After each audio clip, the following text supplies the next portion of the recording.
আমরা যেমনটা ভাবি তেমনটা কখনোই হয় না। অনেক সময় পরিস্থিতি আমাদের চিন্তাভাবনা এবং প্রত্যাশার থেকে সম্পূর্ণ ভিন্ন হয়ে যায়, যার কারণে আমরা এটাকে ঠিক করার সুযোগ অবধি পাই না। এটা আমাদের উপর প্রভাব বিস্তার করে, কারণ বেশিরভাগ মানুষকে যেমন দেখা যায় তা তারা মোটেই না। আর সেরকমই ঘটনা আমার সাথেও ঘটেছিল। আমি আমার কাকিমার সাথে থাকতাম, কারণ তিনি একাই থাকতেন। যখন আমি তার কাছে আসি তখন আমার শরীর স্বাস্থ্য ঠিকই ছিল, কিন্তু আমাদের সহানুভূতি আমাকে এমন দিন দেখালো যে আমি আর কোনো কিছুরই যোগ্য রইলাম না। কাকিমা আমার সাথে যা করেছেন তা ভাবলেও আমার শরীর কেঁপে ওঠে। আমি স্বপ্নেও ভাবিনি যে একজন মানুষ এতটা নির্লজ্জ হতে পারে। কাকিমার সাথে থাকা আমার মাত্র কয়েকদিন হয়েছে, হঠাৎ করেই আমার শরীর খারাপ হতে শুরু করে এবং গত কয়েকদিন ধরে আমি খুব অসুস্থ থাকতে শুরু করি। মাথাও খুব ভারী হয়ে থাকতো। আজকে সকালে ঘুম থেকে ওঠার সাথে সাথে শরীর খুব দুর্বল আর পায়ে প্রচণ্ড ব্যথাও হচ্ছিল। আমি বুঝতে পারছি না আমার সাথে এসব কী হচ্ছে। আগে আমি পুরো সুস্থ ছিলাম, আমার কোনো চোটও লাগেনি। আমি শুধু এটাই জানতাম যে যখন থেকে কাকিমার সাথে থাকতে এসেছি তখন থেকে পায়ের ব্যথায় ভুগছি। আমি কষ্ট করে উঠে হাত মুখ ধুয়ে উঠানে এসে দেখলাম কাকিমা ঘর পরিষ্কার করছেন। আমাকে দেখে হেসে আমার কাছে এসে কপালে চুমু দিয়ে বললেন, উঠে পড়েছো আমার রাজা। তারপর সোফার দিকে ইশারা করে বললেন, এখানে বসো, আমি এখনই তোমার জন্য জলখাবার নিয়ে আসছি। আমার সাথে কাকিমার ব্যবহার ঠিক আমার মায়ের মতো ছিল। তিনি আমাকে আমার মায়ের মতো ভালোবাসতেন। আমি তার কথায় সোফায় বসলাম এবং কাকিমার জলখাবার আনতে গেলেন। তার মুখে হাসি দেখে মনে মনে স্বস্তি পেলাম এবং ভগবানকে ধন্যবাদ জানালাম যে এখন কাকিমা আবার হাসি খুশি থাকতে শুরু করেছেন। আর এসব আমার মায়ের আত্মত্যাগের কারণেই সম্ভব হয়েছে, নইলে তিনি আমার আসার আগের মতোই হয়ে যেতেন। কিছুদিন আগে ঘটে যাওয়া একটা দুর্ঘটনা, এটা এমন একটা দুর্ঘটনা যাতে আমার কাকিমার জীবনের খুশি হারিয়ে গেছিল। কাকিমার ছেলের আকস্মিক মৃত্যু তাকে একেবারে পাগল করে দিয়েছিল। আমার কাকাতো ভাই কয়েক মাস আগেই এই পৃথিবী ছেড়ে চিরদিনের জন্য চলে যায়। তার কোনো অসুখ বা সমস্যা ছিল না, কিন্তু এটাও সত্য যে মৃত্যুর কোনো নিশ্চয়তা নেই। যে কোনো সময় মৃত্যু আসতে পারে, কিন্তু আমাদের মন কিছুই মানতে চায় না। যে যায় তার দুঃখে কাঁদতে কাঁদতে আমরা নিজের অবস্থা খারাপ করে ফেলি। আমরা ভাবি না ভগবান যা দিয়েছেন তা কেড়েও নিতে পারেন। মানুষ যত শক্তিশালী হোক না কেন, তাকে ভগবানের কাছে ফিরে যেতেই হবে। কাকিমাও তার ছেলের মৃত্যুতে শোকে পাগল হয়ে গিয়েছিলেন। তিনি সবসময় চিৎকার করে কাঁদতেন। সে কাকিমার একমাত্র ছেলে, আর কাকিমা তার ছেলেকে নিজের জীবনের চেয়ে বেশি ভালোবাসতেন। কাকিমার জীবন তার ছেলেতেই শুরু হয়ে ছেলেতেই শেষ হতো। কাকা অনেক আগেই মারা গেছেন, আর তিনি অনেক ধন সম্পত্তি রেখে গিয়েছিলেন। তাই কাকিমার অর্থের কোনো অভাব ছিল না। তার জীবনে একমাত্র ভরসা ছিল তার ছেলে। তিনি ছেলেকে খুব আদর যত্নে মানুষ করেছিলেন। তার কোনো ইচ্ছাই কাকিমা অপূর্ণ রাখতেন না। কাকার ছেলে অর্থাৎ আমার ভাই খুব আরামেই জীবনযাপন করত, কিন্তু তা সত্ত্বেও ভাইয়ের মনে কোনো অহংকার ছিল না। ভাই সবসময় হাসি খুশি থাকত। সত্যি হলো, তার মৃত্যুতে আমরাও খুব দুঃখ পেয়েছিলাম। ভাই এমন মানুষ ছিল যে সবার মুখেই শুধু আফসোস আর দুঃখ রেখে যায়। এটা নয় যে সে মরে তার গুরুত্ব বুঝিয়ে গেছে। ভাই বেঁচে থাকতেও পরিচিতরা সবাই তার খুব প্রশংসা করত, আর তাতে কাকিমা নিজেকে গর্বিত বোধ করে বলতেন, দেখতে হবে না কার ছেলে। ভাই যখন মারা গেল তখন আমার মা কাকিমার পাগলামি অবস্থা দেখে সহ্য করতে না পেরে আমাকে তার হাতে তুলে দিলেন, যাতে কাকিমার দুঃখ কিছুটা কমে আর তিনি ছেলের দুঃখ ভুলে থাকতে পারেন। এভাবেই আমি এখন কাকিমার সাথে থাকতে শুরু করেছি। শুরুতে কাকিমা আমার দিকে ঘৃণার চোখে তাকিয়ে থাকতেন, আর সেটা আমি স্পষ্টভাবে বুঝতে পারতাম। তিনি আমাকে অনেক কষ্টে সহ্য করেছেন, কিন্তু সবসময় আমাকে সামনে দেখতে দেখতে আস্তে আস্তে আমাকে সহ্য করতে শুরু করেন। আর এখন তো তিনি আমার খুব যত্ন নিতে শুরু করেন। এমনকি তিনি আমাকে তার ছেলের জিনিসপত্র রুম দিয়ে দিয়েছেন এবং তিনি আমার সাথে ঘুমাতে শুরু করেছেন। আমি ভেবেছিলাম ছেলেকে হারিয়ে খুব ভয় পেতে শুরু করেছেন, তাই তিনি আমার সাথেই ঘুমান। রাতে আমাকে রুমে একা ছাড়েন না। আমিও কাকিমার আদর পেয়ে খুশি ছিলাম। এবং তাকে আমার রুমে ঘুমাতে দিতাম। মাঝরাতে ঘুম ভাঙলে উঠে দেখতাম কাকিমা তখনও জেগে আছেন। তিনি আমাকে জেগে উঠতে দেখে হেসে আমার দিকে তাকাতেন। কিছুদিন এভাবেই কাটলো। এখন আমার ঘুম এত গভীর হতে শুরু করেছে যে আমি সকালের আগে কিছুই টের পেতাম না। আর সকালে ঘুম থেকে উঠে আমি পায়ে কোনো শক্তি পেতাম না। প্রথম দিকে আমি এই অবস্থাকে আমার ক্লান্তি বলে মনে করতাম, যদিও আমি কোনো ভারী কাজ করতাম না, শুধু বন্ধুদের সাথে বাইরে গিয়ে ঘোরাঘুরি করতাম। আর এখন তো তাও ছেড়ে দিয়েছি, সারাদিন ঘরে থাকতাম, তবুও আমার অবস্থা তেমনই রয়ে গেল। এখন তো দিন দিন আরো খারাপ হচ্ছিল। এখন আমার সারা শরীরে ব্যথাও শুরু হয়েছে। এটা নিয়ে খুব টেনশনে হয়ে আমি কাকিমাকে বললাম, কিন্তু তিনি বললেন ভালো করে বিশ্রাম নিলেই আমি সুস্থ হয়ে যাব। এসবে বিরক্ত হয়ে বাবা মাকে কথা বললাম। তারা আমাকে ডক্টরের কাছে নিয়ে গেলেন। ডক্টর আমার চেক আপ করে আমার রিপোর্ট দেখে তিনি চমকে উঠলেন, কারণ কাকিমা প্রতিদিন আমার সাথে। আমার নাম সায়ন, বয়স 16 বছর। আমি একটা মধ্যবিত্ত পরিবারে জন্মগ্রহণ করেছি। আমরা 5 ভাই বোন। বাবা কাপড়ের দোকান করতেন, আর তাতে আমরা ভালোভাবে জীবনযাপন করতে পারতাম। আমার বাবারা 2 ভাই। কাকার তুলনায় বাবার ব্যবসা ছোট ছিল, আর আমরা ভাই বোনেরাও বেশি। তবুও বাবা আমাদের ভালোভাবেই মানুষ করেছেন। এদিকে আমার কাকার একটাই ছেলে। তার জন্মের কিছুদিন পরেই কাকা সড়ক দুর্ঘটনায় মারা যান। কাকার মৃত্যুতে কাকিমা খুব ভেঙে পড়লেও ছেলের জন্য তার মধ্যে বেঁচে থাকার স্পৃহা জাগ্রত হয়। কাকিমা তার ছেলেকে খুব আদর যত্নে মানুষ করেছেন। বাবার অভাব তো সন্তান অনুভব করবেই, কিন্তু কাকিমা সবসময় চেষ্টা করতেন যেন বাবার অভাব ভাই অনুভব না করে।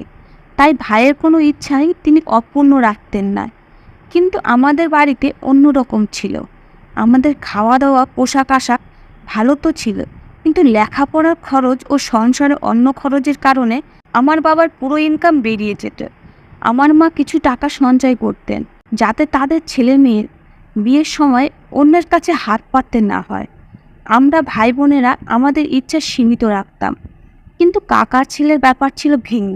মায়ের বন্ধুত্বপূর্ণ আচরণের কারণে কাকিমা এবং মায়ের মধ্যে খুব ভালো মিল ছিল। নইলে কাকিমা তেমন কারো সাথে মিশতেন না। তার সমস্ত মনোযোগ এবং ভালোবাসা শুধুমাত্র তার ছেলের জন্যই ছিল। যখন কাকা বেঁচে ছিলেন, তখন কাকা এবং আমরা একই সাথে থাকতাম। কাকার মৃত্যুর পর কাকিমা তার ছেলেকে নিয়ে একটা ভালো এলাকায় থাকতে শুরু করেন। কিন্তু আমাদের মধ্যে যে ভালোবাসার বন্ধন ছিল তা শেষ হয়ে যায়নি। আমরা প্রায় কাকিমার বাড়িতে যেতাম, এবং কাকিমার ছেলেও আমাদের বাড়িতে আসতো।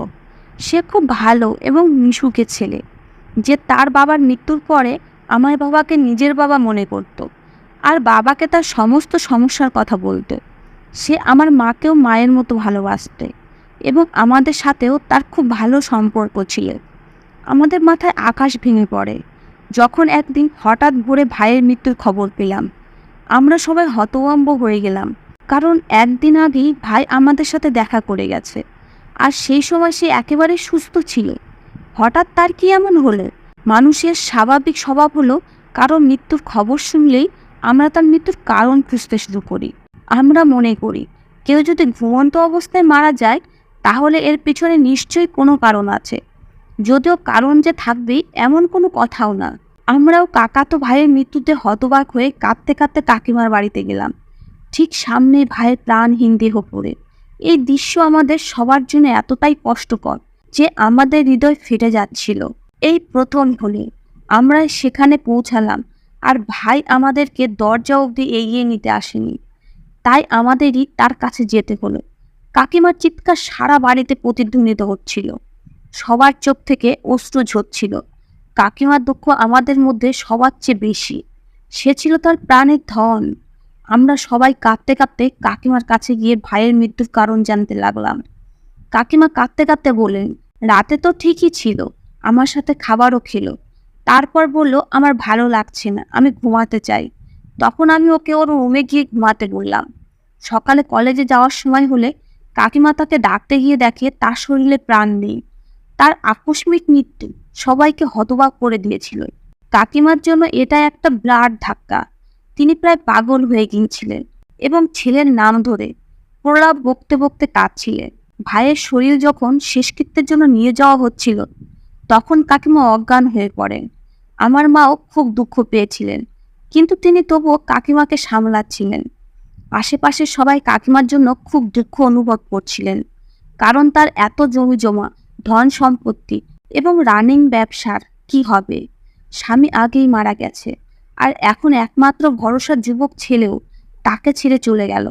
যার যুবক ছেলে মারা গেছে, সে ধন সম্পত্তি দিয়ে কি করবে? তার কাছে সবচেয়ে মূল্যবান তার সন্তান। সেই যখন নেই, তখন মায়ের কাছে ধন সম্পদ কি মূল্য? অনেকক্ষণ পরে অনেক কষ্টে কাকিমার জ্ঞান ফিরেছে, কিন্তু জ্ঞান ফেরার সাথে সাথে ছেলেকে কাছে না পেয়ে তিনি উল্টোপাল্টা কথা বলতে থাকেন। কখনো বলতে থাকেন তার ছেলেকে কেউ মেরে ফেলেছে, আবার কখনো তিনি চিৎকার করে বললেন তার ছেলে ঘরে শুয়ে আছে, ওকে তাড়াতাড়ি উঠিয়ে নিয়ে আসো, আমি ওর জন্য নাস্তা তৈরি করে দিচ্ছি। আমরা সবাই জানতাম ছেলের আকস্মিক মৃত্যুতে তার অবস্থা এমন হয়েছে, তাই সবার চোখে জল চলে এলো। তার এই অবস্থা দেখে আমার মায়ের মন খারাপ হয়ে যায়, কারণ আমরা তো সারা জীবন কাকিমার সাথে থাকতে পারবো না। আর কাকিমা একা কিভাবে এত বড় বাড়িতে থাকবেন? আমাদেরও নিজের বাড়িতে যেতে হবে। তাই মা কাকিমাকে আমাদের সাথে যেতে বললেন, কিন্তু তিনি রাজি হলেন না। তিনি বললেন আমি এই বাড়িতেই থাকবো, কারণ যে কোনো সময় আমার ছেলে আসতে পারে। কাকিমার মুখে এমন কথা শুনে তাকে একা রেখে যেতে ভালো লাগছিল না। হঠাৎ ঠিক হলো যে আমাদের একজনকে কাকিমার সাথে থাকতে হবে, যাতে তিনি একা বোধ না করেন আর তার যত্ন নিতে পারে।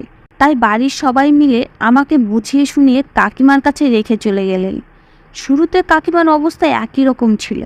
তিনি সবসময় পাগলের মতো আচরণ করতেন, কখনো চিৎকার করতেন, আবার কখনো গজগজ করতে থাকতেন।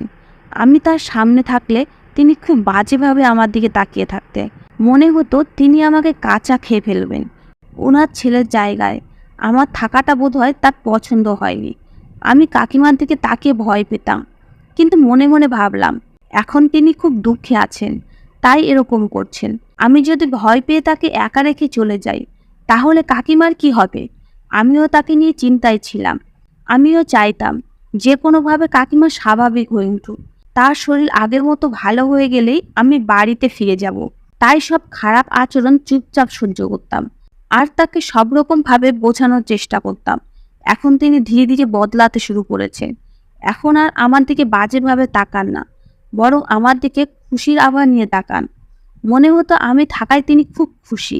একদিন তিনি আমাকে তার ছেলের ঘরে নিয়ে সমস্ত মূল্যবান জিনিসপত্র আমাকে দিতে লাগলেন।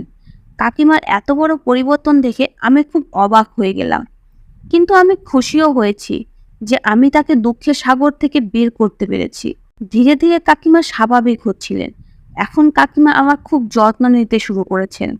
তিনি নিজের হাতে আমার জন্য খাবার রান্না করতেন এবং আমাকে তার কাছে বসিয়ে খাওয়াতেন।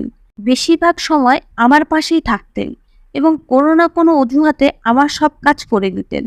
আমিও কাকিমার এই মনোভাব দেখে খুব খুশি হয়েছিলাম। যাক, তিনি আস্তে আস্তে ভালো হচ্ছেন। এখন রাতে ঘুম ভেঙে জেগে উঠলে দেখতাম কাকিমা জেগে আছেন। আমি কাকিমাকে নিয়ে দুশ্চিন্তায় থাকতাম। ভাবতাম তিনি হয়তো এখনো ছেলেকে ভুলতে পারেননি, তাই তার কথা মনে করে রাতে জেগে থাকেন। এখন কাকিমা আমার সাথে ঘুমাতেন। কয়েকদিন পর থেকেই আমার ঘুম খুব গভীর হতে থাকে। এমন ঘুম হতো যে আমি সকালের আগে কিছু টেরই পেতাম না। তাও কাকিমা ঘুম থেকে উঠে চলে যাওয়ার পরেই টের পেতাম। আমি এ বিষয়টা নিয়ে খুব একটা ভাবিনি, কারণ আমি ভাবতাম হয়তো সারাদিনের ক্লান্তির কারণে রাতে এত গভীর ঘুম হয়। কিন্তু এত ঘুমানোর পরেও আমার শরীর ধীরে ধীরে খারাপ হতে শুরু করে। সবসময় ক্লান্ত বোধ করতাম এবং পায়ে কোনো শক্তিও পেতাম না। আমি এটাকে ক্লান্তি মনে করে উপেক্ষা করতে লাগলাম। বিশ্রাম নেওয়ার সম্পূর্ণ চেষ্টা করতাম, কিন্তু কোনো উপকার পাচ্ছিলাম না। টেনশনে তাই ধীরে ধীরে আমার চোখের নিচে কালো দাগ দেখা দিতে শুরু করেছে। শরীর দিন দিন দুর্বল হয়ে যাচ্ছে। যদিও কাকিমা আমাকে ভালো ভালো খাবার খাওয়াতেন। ঘুমানোর আগে তিনি আমাকে 1 গ্লাস দুধ দিতেন, সকালেও দুধ পাউরুটি দিতেন। সত্যি বলতে কি, নিজের বাড়ির চেয়ে কাকিমার বাড়িতে ভালো ভালো খাবার খাচ্ছি, কিন্তু তারপরও দুর্বল হয়ে পড়ছি। একদিন আমি কাকিমাকে আমার সমস্যার কথা বললাম, যে আমি খুব দুর্বল বোধ করছি। আমার কথায় কাকিমা আমার দিকে মনোযোগ দিয়ে তাকিয়ে মাথা নেড়ে বললেন, এরকম কিছুই তো মনে হচ্ছে না, সারাদিন বন্ধুদের সাথে খেলাধুলা করতে করতে ক্লান্ত হয়ে পড়ো, ভালোভাবে বিশ্রাম নিলে তুমি ঠিক হয়ে যাবে। কাকিমার কথা শুনে চুপ হয়ে গেলাম। কিন্তু আমি কোনো বাচ্চা ছেলে না যে নিজের অবস্থা উপেক্ষা করব। আমি বড় হয়েছি, খেলাধুলায় এত দুর্বল কেউ হয় না। যাই হোক, আমি কাকিমার সাথে তর্ক না করে বিশ্রাম নিতে আমার রুমে গেলাম। এখন তো আমি বন্ধুদের সাথে বাইরেও যাওয়া বন্ধ করে দিয়েছি। এখন আমি কাকিমার যত্ন নেওয়ার পরিবর্তে তার বোঝা হয়ে যাচ্ছি। আমি নিজেই সমস্ত দায়িত্ব নিতে চাইতাম, কিন্তু এখন আমি এত দুর্বল হয়ে পড়েছি যে চলাফেরা করাও কঠিন হয়ে উঠেছে। কলেজে যাওয়া ছেড়ে দিয়েছি। মাঝে মাঝে যখন কলেজে যেতাম, বন্ধুরা অবাক হয়ে বলতো কেন আমি দিন দিন দুর্বল হয়ে পড়ছি। টিচাররাও আমাকে দেখে বুঝতে পেরেছেন, তাই আমাকে ডক্টর দেখানোর পরামর্শ দিলেন। এখন আমি কি করি? কাকিমা তো আমার কথা বিশ্বাস করতেই রাজি হচ্ছেন না। তাই একদিন বাধ্য হয়ে বাড়িতে গিয়ে আমার সমস্যা বাবা মাকে জানাই। আমার অবস্থা দেখে বাড়ির সবাই হতভম্ব হয়ে যায়। বাবা আমাকে ডক্টরের কাছে নিয়ে গেলে ডক্টর আমার অবস্থা দেখে আমাকে টেস্ট করাতে দেন। তারপর টেস্টের রিপোর্ট দেখে ডক্টর হতবাক হয়ে আমাকে বিভিন্ন ধরনের প্রশ্ন করতে লাগলেন, যে আমি কোথায় থাকি, আমার সাথে আর কে কে থাকে ইত্যাদি। এসব প্রশ্নে বাবা এবং আমি অবাক হয়ে গেলাম। আমি ডক্টরকে বললাম যে আমি আমার কাকিমার সাথে থাকি, বাড়িতে আমি আর কাকিমা ছাড়া আর কেউ নেই। একথা শুনে ডক্টর হতবাক হয়ে আমার অবস্থার কারণ বাবাকে জানালেন। ডক্টরের কথা শুনে আমি এবং বাবা প্রচণ্ড ধাক্কা খেলাম। বাবার মুখে রাগে লাল হয়ে গেল, আর আমি অবাক হয়ে বসে নিলাম। কিছুক্ষণ পরে বাবা এবং আমি দুজনে মাথা নিচু করে বাড়িতে পৌঁছালাম। বাড়ির সবাই আমাদের জন্য অপেক্ষা করছিল। বাড়িতে ঢোকার সাথে সাথে মা আমার কাছে এসে জিজ্ঞাসা করলেন, ডক্টর কি বলল? বাবা বোধহয় রেগেই ছিলেন। তিনি রেগে গিয়ে বললেন, ওই মহিলা একটা পাগলি এবং বেহায়া, যে নিজেই নিজের ছেলেকে মেনেছে। মা অবাক হয়ে বাবাকে বললেন, কেন সে এমন কাজ করবে? কেন সে তার নিজের ছেলেকে মেরে ফেলবে? সে তো ছেলেকে কত আদর করে বড় করেছিল। মায়ের কথায় বাবা রেগে গিয়ে বললেন, আমার ছেলে আমার কাছে বেশি না, তুমি ছেলেকে সেই মহিলার দেখাশোনার জন্য রেখে এসেছিলে। তোমার কোনো ধারণা আছে সে আমাদের ছেলের সাথে কি করেছে? বাবার কথা শুনে মাও হতভম্ব হয়ে আমার দিকে তাকালে। আমি মাথা নিচু করে দিলাম। আমার খারাপ লাগছিল যে আমি সেই মহিলাকে আমার মায়ের মতো ভেবেছিলাম, আর সে আমার সাথে এসব করছিল। ডক্টরের কথা আমার কানে তখনও বাজছিল। ডক্টর বাবাকে বলছিলেন আমাকে স্লো পয়জন দেওয়া হচ্ছে, যার কারণে আমার এই অবস্থা হয়েছে, এবং আমি ধীরে ধীরে মৃত্যুর দিকে এগিয়ে যাচ্ছি।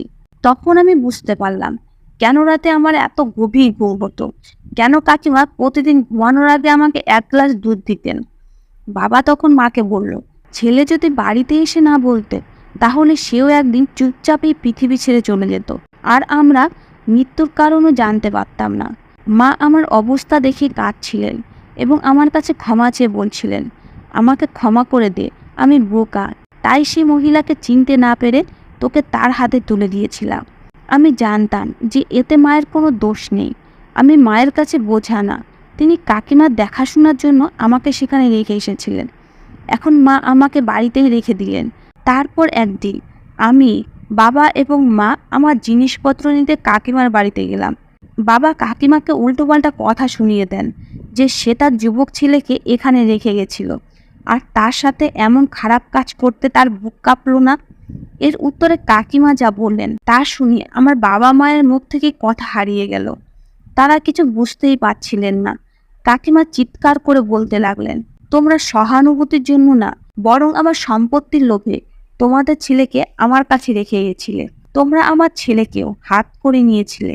সে সবসময় তোমাদের গুণগান করতে থাকতো। তোমরা ভেবেছিলে এভাবে আমার সব ধন সম্পদ হাতিয়ে নেবে। তিনি আরও কি কি সব বলছিলেন। তখন আমরা বুঝতে পারলাম কাকিমার মনে আমাদের জন্য কতটা ঘৃণা ভরা আছে। কাকিমার মনে হতো তার সম্পত্তির লোভে আমরা তার ছেলেকে এতটা ভালোবাসতাম, যদিও সেরকম কিছুই ছিল না। কাকিমা আমার মাকে আরও বলছিলেন, তুমি তোমার বোনের মেয়ের বিয়ে আমার ছেলের সাথে দিতে চেয়েছিলে, যাতে আমার ছেলেকে হাতে নিয়ে তার সমস্ত সম্পদ হাতিয়ে নিতে পারো। সেদিনও ছেলে আমার কাছে এসে বলছিল যে মা, জেঠিমার বোনের মেয়েকে বিয়ে করতে চাই, তাকে আমার খুব পছন্দ। সঙ্গে সঙ্গে আমি বুঝে গিয়েছিলাম এসব কানমন্ত্র তোমরাই দিয়েছ, তাই না করে দিয়েছিলাম। আমি ছেলের সব ইচ্ছা পূরণ করেছি, কিন্তু আমি তার এই ইচ্ছাটা কোনোভাবেই পূরণ করতাম না। ছেলে আমার খুব সম্মান করত এবং আমার সব কথা শুনত। আমি তার বিয়ের কথা অস্বীকার করলে সে আমার কথা মেনে নেয়, কিন্তু ও একেবারে চুপ হয়ে রাতে ঘরে গেছিল। কিন্তু সকালে ঘরে তার লাশ পাওয়া যায়। আমার ছেলের এই মৃত্যু কোনো দুর্ঘটনা না। আমার বিশ্বাস তোমরা আমার ছেলের সাথে কিছু করেছিলে। কাকিমার এসব নোংরা চিন্তা ভাবনা দেখে আমরা ভিতরে ভিতরে কেঁপে উঠেছিলাম। মা যখন আমাকে কাকিমার হাতে তুলে দিয়ে বলেছিলেন যে আজ থেকে এ তোমার ছেলে, তখন কাকিমা আরও নিশ্চিত হয়ে গিয়েছিলেন যে আমরা সত্যি তার সমস্ত সম্পদ হাতিয়ে নিতে চাই। তিনি প্রথমে চুপ করে রইলেন, কিন্তু পরে ভাবলেন এরা যখন আমার কাছ থেকে আমার ছেলেকে কেড়ে নিয়েছে, তখন আমিও এদের ছেলেকে এদের কাছ থেকে কেড়ে নেব। তাই তিনি আমার সাথে এমন জঘন্য কাজ করেছেন। বাবা রেগে আগুন হয়ে বললেন, তোমার সম্পদের প্রতি আমাদের কোনো লোভ নেই। যে মরেছে সে শুধুমাত্র তোমার ছেলেই নয়, আমারও ভাইয়ের শেষ চিহ্ন ছিল। বাবা বলেন, আমরা এমন সম্পদকে ঘৃণা করি যার জন্যে কোনো নিরপরাধকে জীবন দিতে হয়। বাবা মা আমার সব জিনিসপত্র নিয়ে কাকিমাকে একা রেখে বাড়িতে ফিরে আসেন। বাড়ির সবাই সারাদিন আমার খুব যত্ন নিত। সবাই আমাকে নিয়ে ভয়ে ভয়ে থাকতো। ডক্টরের পরামর্শ অনুযায়ী সময় মতো আমাকে ওষুধ খাওয়াতো। এখন আমি ধীরে ধীরে সুস্থ হয়ে উঠেছি, কিন্তু এখনো আমার কাকিমার কথা মনে পড়ত। আমার তার নীরবে কান্নার কথা মনে পড়ত। কিভাবে তিনি ছেলের দুঃখে গোপনে কাঁদতেন। আমি তাকে মায়ের মতো ভাবতে শুরু করেছিলাম। তার সাথে থাকতে থাকতে আমি তাকে ভালোবেসে ফেলেছিলাম। আমি সুস্থ হওয়ার সাথে সাথে আবার কাকিমার বাড়িতে গেলাম। কাকিমা আমাকে দেখে লজ্জায় মুখ নিচু করে রইলেন। তাকে ভীষণ দুর্বল ও অসুস্থ লাগছিল। আমি তার হাত ধরে তাকে আমার সাথে আসতে বললাম। আমি কাকিমাকে বললাম, আপনি আপনার সমস্ত সম্পদ গরিবদের মধ্যে বিলিয়ে দিন এবং গরিবদের জন্য একটি হাসপাতাল তৈরি করে দিন, যেখানে তাদের বিনামূল্যে চিকিৎসা করা হবে। এটা করলে হয়তো আপনার ছেলের আত্মা শান্তি পাবে। আমাদের আপনার ধন সম্পদের উপর কোনো লোভ নেই। আমার কথা শুনে কাকিমা কেঁদে ফেলে আমার কাছে ক্ষমা চাইতে লাগলেন। তিনি নিজের কাজের জন্য অনুশোচনা করতে লাগলেন। আমি কাকিমাকে মা ভেবে ক্ষমা করে দিলাম। তিনি আমাকে তার সম্পত্তির অর্ধেক দিতে চাইলেন, কিন্তু আমি প্রত্যাখ্যান করলাম। এরপর কাকিমা তার সমস্ত সম্পদ গরিবদের মধ্যে বিলিয়ে দিলেন। আজ তিনি তার ছেলের নামে একটি হাসপাতাল তৈরি করেছেন এবং এতে গরিব মানুষেরা বিনামূল্যে চিকিৎসা পেতে শুরু করেছে। এখন কাকিমা আমাদের সাথেই থাকেন। তার চেহারায় সত্যিকারের খুশি দেখে আমার হৃদয় অনেক স্বস্তি পায়। আমার বাড়ির সকলে কাকিমাকে ক্ষমা করে দিয়েছেন এবং আমরা সবাই এখন একসাথেই থাকি। বন্ধুরা, কাকিমাকে ক্ষমা করে দেওয়া কি আমাদের ঠিক হয়েছে? কমেন্ট করে অবশ্যই জানাবেন। ধন্যবাদ বন্ধুরা।